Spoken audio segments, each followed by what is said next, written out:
Deklaratën e kryeministrit Edi Rama për hetimin e ish-kryeministrit Berisha, kryetari i opozitës Lulzim Basha e cilësoi përpjekje për të larguar vëmendjen nga faktet dhe provat që sipas tij e lidhin atë me Emiliano Shullazin.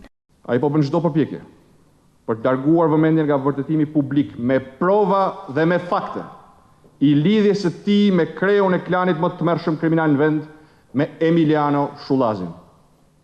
Këtë bëri dhe sot me atë palodalje para medias, i lodhur nga gënjeshtat e veta, por komardare shpëtimi për të nuk ka. Se sado që e shtyn opinionin në drejtimin që dëshiron ai, hija e Shullazit është e stampuar në portretin e tij. Hije që endet në zyrën që drejton përkohësisht. Basha mbrojti ish-kryeministrin Berisha, kur tha se deklarata e tij në kuvent për armatosin e civilëve nuk është nisëm, as vendim, por propozim për gjendjen kriminale në vend. Kapet pas një deklarate e një qëndrimi që nuk është as vendim dhe as nisëm, por është një propozim për gjendjen e tmerrshme kriminale me shpresën se do të fshijë Shullazin nga memoria e njerëzve.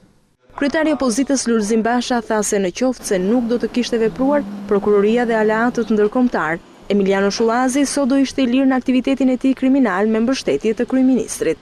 Po mos ishte për punën e prokurorisë dhe në punësve të tjerë me integritet të shërbimeve shtetërore.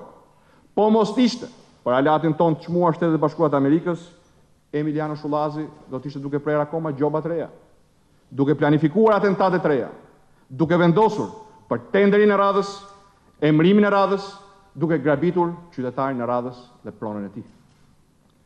Për Edi Ramën, e sa i takon Edi Ramës, ky krim i pashembullt do të vazhdonte sot e gjithë ditën. Këtu Lulzim Basha gjen dhe arsyen pse sipas tij kryeministri Edi Rama e vonon dhe nuk e do reformën në drejtësi, kur tha se e donte byron në varësi për të mbrojtur Shullazin. Kryetari i opozitës me një gjuhë të ashpër tha se ora e ligjit ka trokitur dhe reforma në drejtësi ka nisur me goditjen e bandave pranë kryeministrit Rama.